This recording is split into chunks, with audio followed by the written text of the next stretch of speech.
밤늦은 시간, 박은혜 씨의 낡은 스마트폰 액정 위로 푸른빛의 메시지 창이 깜빡였다. 은혜님, 오늘 밤 달이 참 곱습니다. 꼭 은혜님 마음처럼요. 발신자는 다니엘 강이었다.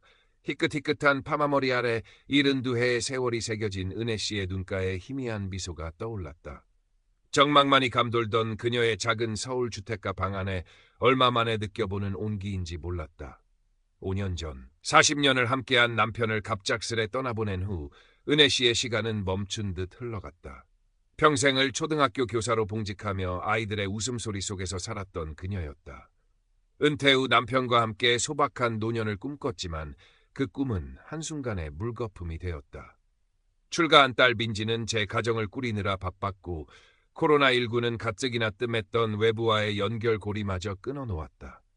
손주 녀석의 재롱을 영상통화로 보는 것이 유일한 낙이었지만 화면 너머의 온기는 늘 잠깐이었다. 은혜 씨는 종종 남편이 생전에 아꼈던 낡은 만년필을 꺼내 의미 없는 글자들을 끄적이곤 했다. 한때 아이들의 작은 손을 잡고 세상을 가르쳤던 그 손은 이제 검버섯과 주름으로 덮여 있었고 그 손으로 할 수 있는 일은 많지 않았다. 그러던 어느 날 노인복지관 친구 박영숙 씨의 성화에 못 이겨 스마트폰 활용 교육을 받게 되었다. 처음에는 복잡하기만 한 기계가 영 어색했지만 영숙 씨가 알려준 시니어 채팅 앱은 신세계였다. 그곳에서 다니엘 강을 만났다. 자신을 해외에서 성공한 사업가이자 아내와 사별한 외로운 싱글이라고 소개한 그는 은혜 씨의 말에 귀 기울였고 그녀가 좋아하는 오래된 시 구절을 기억했다가 보내주곤 했다. 그의 프로필 사진 속 세련된 중년 남성의 부드러운 미소는 은혜 씨의 굳게 닫혔던 마음 한구석을 조심스레 두드렸다. 그의 배경으로 보이는 이국적인 풍경, 고급 레스토랑에서의 식사 장면, 심지어는 봉사활동을 하는 듯한 연출된 사진들은 은혜 씨에게 막연한 동경심을 불러일으켰다. 다니엘 씨, 저도 오늘 밤 달을 보고 있었어요. 참으로 고요하고 아름답네요. 서툰 타자로나마 답장을 보내자 곧바로 푸른색 말풍선이 떠올랐다. 고요함 속에 빛나는 달처럼 은혜님도 제 마음속에 가장 밝은 빛입니다. 언젠가 함께 이 달을 볼 날이 오겠지요? 은혜 씨는 가슴이 두근거렸다. 잊고 지냈던 감정이었다. 누군가에게 이토록 따뜻한 관심을 받아본 것이 얼마만이었던가. 그녀는 스마트폰을 꼭 쥔 채 한동안 그 메시지만을 바라보았다. 시간이 흐를수록 다니엘 강은 은혜 씨의 일상에 깊숙이 스며들었다. 아침 저녁으로 보내오는 다정한 안부 인사, 그녀의 건강을 염려하는 세심한 말들, 가끔씩 섞여오는 그의 사업 이야기까지. 은혜 씨는 다니엘 강이 들려주는 해외에서의 성공담과 화려한 생활을 동경하면서도 그가 느끼는 외로움에 깊이 공감했다. 은혜님 같은 분과 함께라면 이 넓은 세상도 외롭지 않을 텐데요. 은혜님은 제 인생의 마지막 등불입니다. 그의 말 한마디 한마디는 메마른 땅에 스며드는 단비처럼 은혜 씨의 마음을 적셨다. 그녀는 다니엘 강과의 대화를 위해 새벽까지 잠 못 이루는 날이 잦아졌다. 딸 민지가 가끔 집에 들를 때면 은혜 씨는 스마트폰을 황급히 숨기곤 했다. 엄마, 요즘 통화도 길게 하시고 좋은 일 있으세요? 걱정스레 묻는 딸에게 아니야. 그냥 복지관 친구랑? 잠이 안 와서 TV 본다. 얼버무렸다. 사실대로 말할 용기가 없었다. 이 나이에 주책이라는 소리를 들을까 두려웠고 무엇보다 이 비밀스러운 설렘을 깨고 싶지 않았다. 민지는 IT 회사에 다니고 있었지만 정작 어머니의 스마트폰 속 세상에는 무지했다. 그저 어머니가 외로움을 달래는 소일거리 정도로만 여겼다. 어느 날 밤 다니엘 강으로부터 다급한 메시지가 도착했다. 은혜님, 정말 죄송하지만 제 사업에 아주 작은 문제가 생겼습니다. 급하게 세금을 내야 하는데 해외라 송금이 늦어지네요.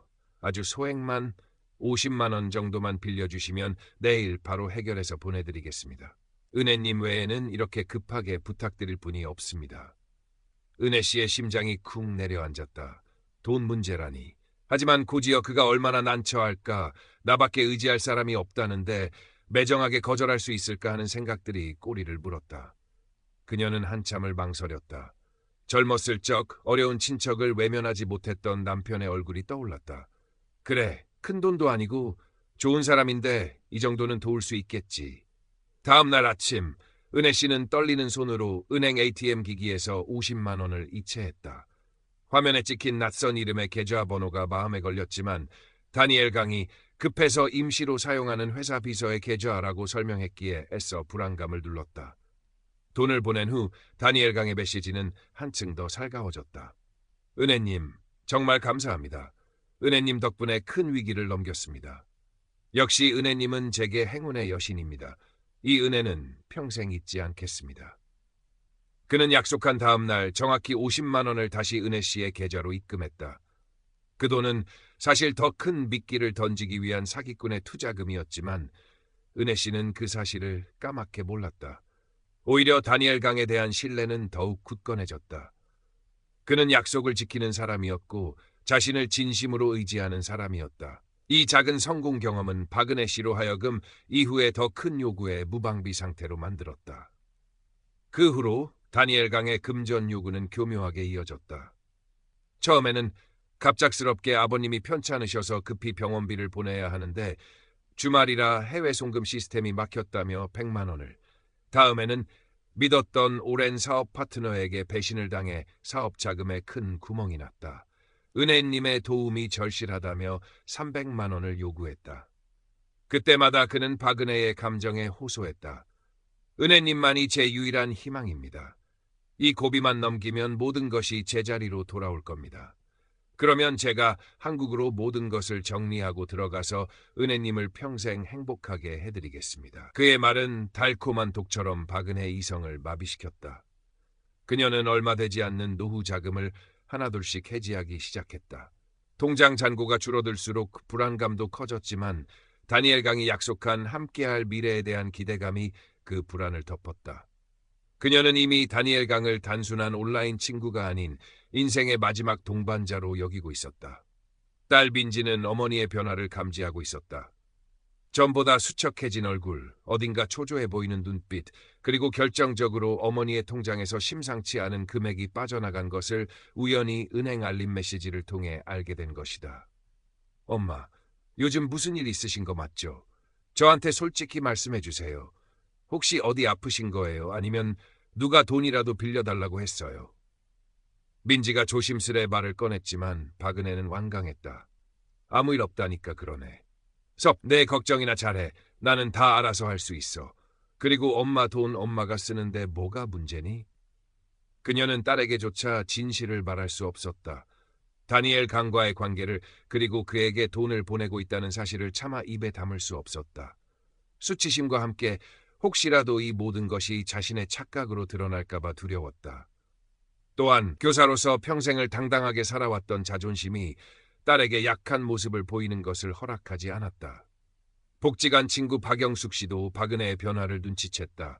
예전처럼 함께 웃고 이야기하는 시간이 줄었고 혼자 스마트폰만 들여다보는 일이 잦아졌다. 어느 날 박영숙 씨는 어렵게 말을 꺼냈다. 은혜야, 너 혹시 요즘 돈 문제로 힘든 일 있니? 내가 들어서 아는데 요즘 노인들한테 접근해서 돈 뜯어내는 사기꾼들이 그렇게 타더라. 얼굴도 한번 안 본 사람한테 그렇게 큰 돈을 덜컥덜컥 보내는 건 아무래도 좀... 박은혜는 마치 비밀을 들킨 사람처럼 얼굴이 붉어졌다. 자네가 뭘 안다고 그런 소리를 해? 다니엘 씨는 그런 사람 아니야. 곧 한국 와서 나랑 같이 살기로 했단 말이야. 자네는 남 잘 되는 꼴을 못 봐서 그러는 거지? 격앙된 목소리였다. 박영숙 씨는 더 이상 말을 잇지 못했다. 오랜 친구의 진심 어린 걱정마저 박은혜에게는 간섭과 시기로 느껴질 뿐이었다. 그녀는 스스로를 합리화하며 다니엘 강에 대한 믿음을 더욱 굳건히 했다. 그는 자신을 이해해주는 유일한 사람이었다. 세상 모든 사람이 등을 돌린다 해도 그는 자신의 편이 되어줄 것이라고 믿었다. 그녀의 고립은 점점 더 심화되었다. 다니엘 강의 요구는 점점 더 대담해졌다. 은혜님, 드디어 제가 한국에 들어갈 준비가 거의 끝났습니다. 은혜님과 함께 살 아파트를 계약해야 하는데 계약금이 조금 부족하네요. 2천만 원만 더 있으면 됩니다. 이것만 해결되면 바로 다음 주 비행기 표를 끊겠습니다. 우리 둘만의 아름다운 보금자리를 상상해보세요. 그는 박은혜에게 조작된 항공권 예약 화면과 고급 아파트 내부 사진들을 보내주기도 했다. 박은혜는 이미 자신의 통장이 바닥을 드러냈다는 사실을 알면서도 그의 말을 믿고 싶었다. 이것이 마지막 고비라고, 이것만 넘기면 그토록 바라던 행복이 찾아올 것이라고 스스로를 다독였다. 그녀는 결국 딸 민지 몰래 오래전에 가입했던 남편이 남겨준 유일한 재산이었던 생명보험을 해지하여 그에게 돈을 보냈다. 은행 창구에서 해지 서류에 도장을 찍으며 그녀는 이것이 행복을 위한 마지막 투자라고, 조금만 더 버티면 된다고 되뇌었다.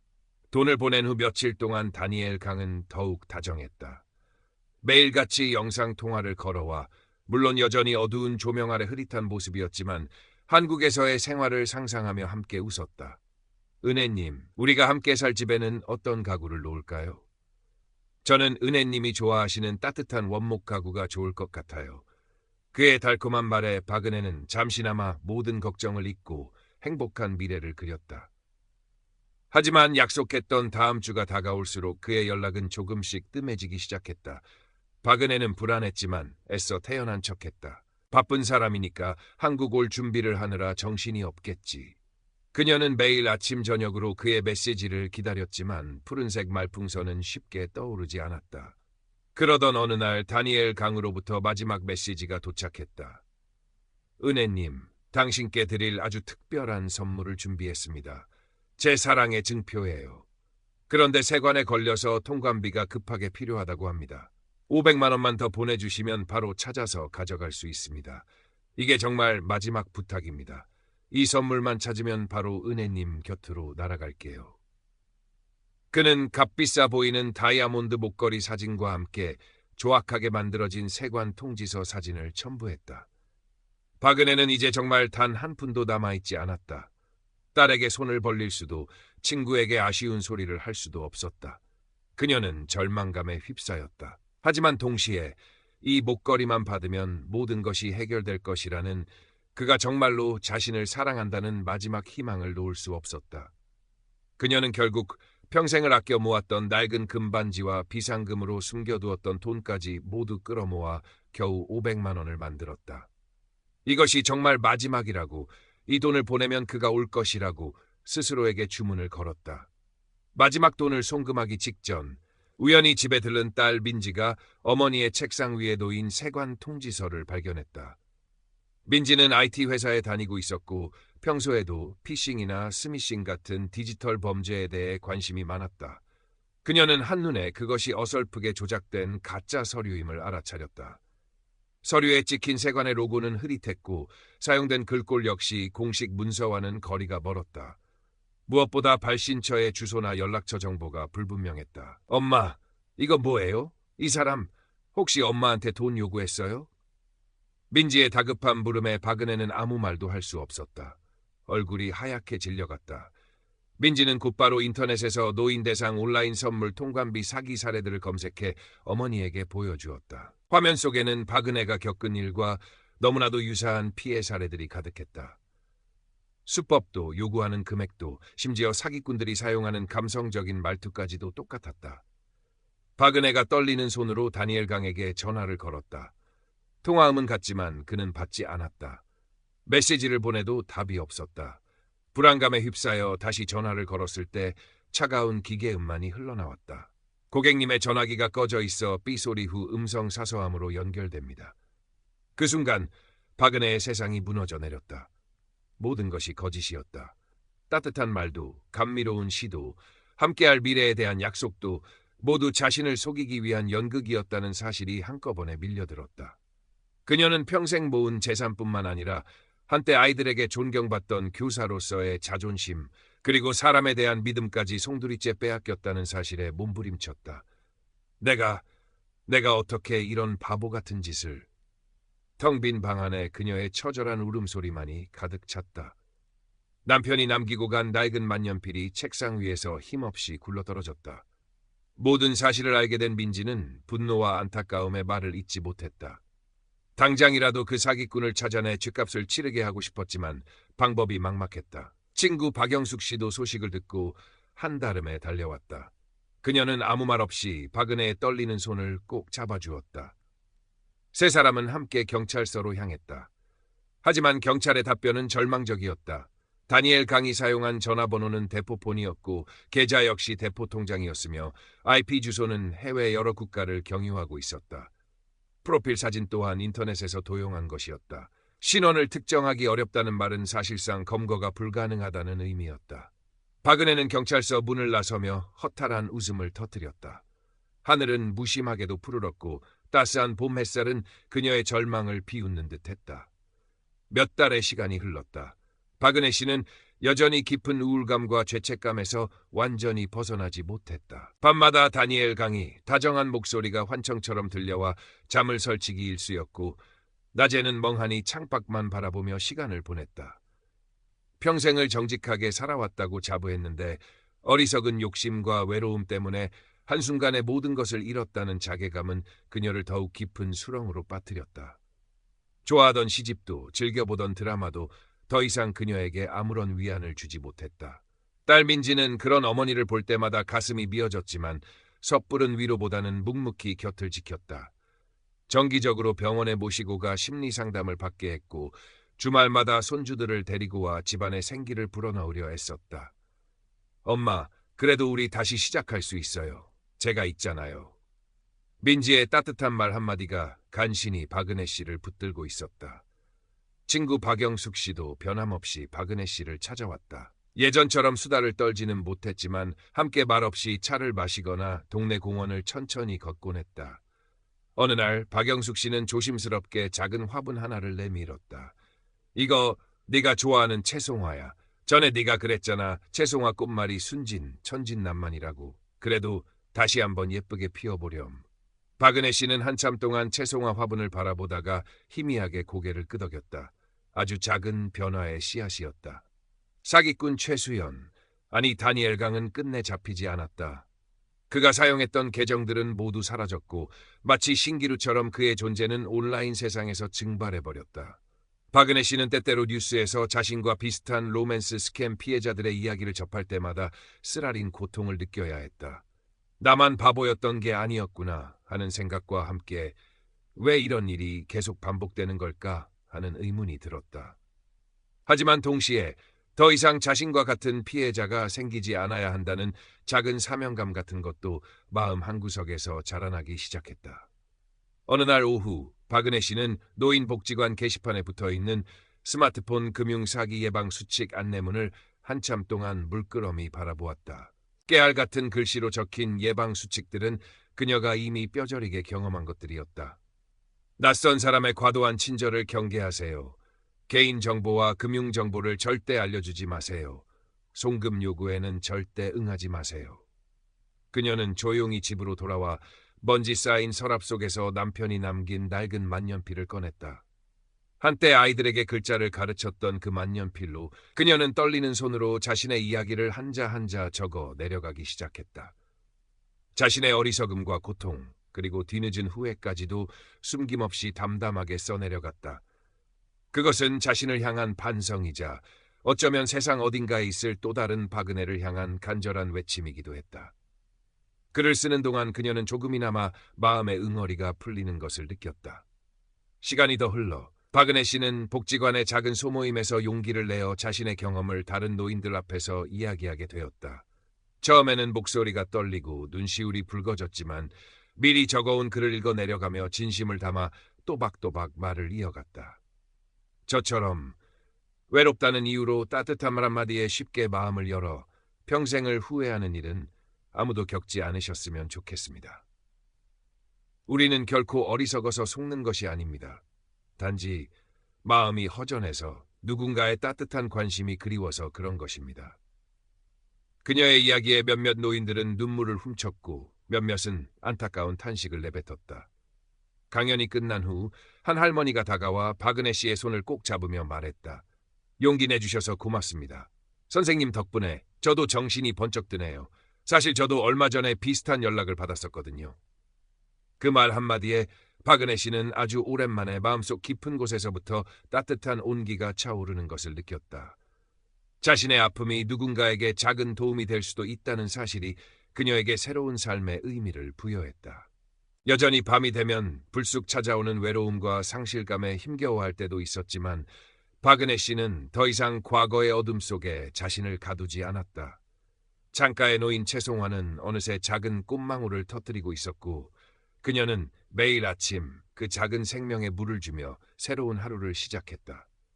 그녀의 얼굴에는 여전히 슬픔의 그늘이 남아 있었지만 그 너머로 아주 희미하게 그러나 분명한 미소가 피어오르고 있었다.